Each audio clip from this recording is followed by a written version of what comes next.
hay-adda taakulo ayaa qalab caafimaad gaarsiisay cisbitaalka guud ee Hargeysa, cisbitaalka Aadan iyo sidoo kale handicapta. waxaana tirada guud ee qalabka goobaha si la gaarsiiyay uu dhamaa 139 shay oo kala cisbitaalka guud waxaa la gaarsiiyay 250 sariirood, 230 furaash, mishiinka oxygen-ta iyo sidoo kale qalab kale. cisbitaalka Aadan waxaa la gaarsiiyay 68 shay, halka handicaptana lagu wareejiyay 5 sariirood iyo agab kale oo ah kuwa ay ku socdaan dadka naafada ahi. waxaana hay'adda taakulo uga mahad celiyay qalabkan caafimaad iyo weliba agabka kale ay soo gaarsiisay mas'uuliyiinta cisbitaalka guud ee Hargeysa, cisbitaalka Aadan iyo sidoo kale handicapta. waxaanu gudoomaynaa qalab caafimaad oo aad u kala duwan oo ugu muhiimsan yahay mashiinka lagu qalayo indhuhu ay ku jiraan sariirihii badkii lagu seexanayay isticmaalay beeshanadu iyo qalabba kala duwan oo kale oo ay noogu deeqeen hay'adda Australian Doctors for Africa iyagoo kaashanaya hay'adda taakulo. runtii maaha markii koowaad aanu ka gudoono alaab ama qalab inta badan si joogto ah bay u caawiyaan isbitaalada waddanka, gaar ahaan Hargeysa Hospital. runtii mahadnaq iyo bogaadin gaar ah ayaan u haynaa dhammaantood. runtii waa wax xusid mudan laguna ammaani karo in dadka wax lagu soo celiyo community-ga waddanka. aad iyo aad baan runtii u mahadsan yihiin.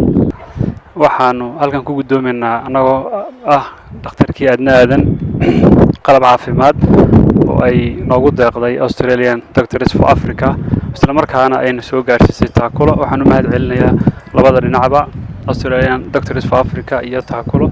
aad iyo aad baa u mahadsantihiin. marka hay'adda Australia Doctors for Africa ayaa inta badan ay taakulo nooga keenaan maaragtay caawimooyin xagga caafimaadka oo qalabka u badan. imika maanta halkan aynu joognana waxa aan ka helay hay'adda taakulo oo ka keentay Australian Doctors for Africa sariiraha maaragtay dadka lagu duugo ama maternal examination bedska marka qofka maternal la baarayo xaaladiisa caafimaad oo 5 sariirood runtii aan aad iyo aad ugu baahnayn aadna noo caawinay. marka qalabkan oo kale muddo dheer buu maaragtay dadka Soomaaliland loogu shaqeyn doonaa.